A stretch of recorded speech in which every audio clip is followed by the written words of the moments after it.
Magandang hapon po.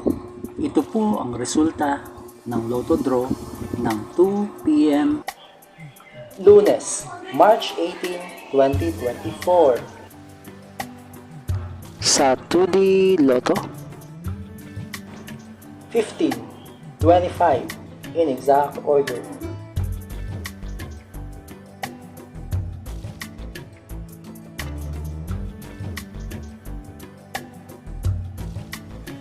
Sa 3D Lotto, 3, 9, 7 in exact order.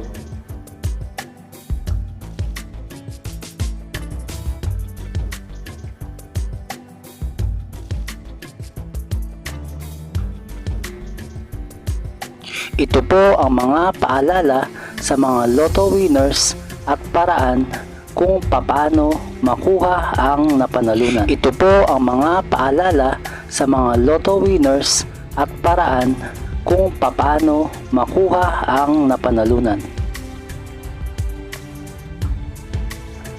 Ito po ang estimated jackpot prices para sa mga susunod na Lotto draws.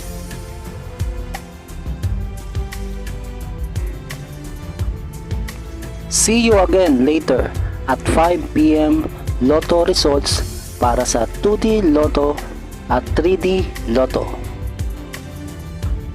Kung nagustuhan mo ang video ito, please like, share at isubscribe mo na yan para lagi ka-updated sa mga bagong Lotto results ngayon. Thank you for watching this 2 p.m. Lotto results.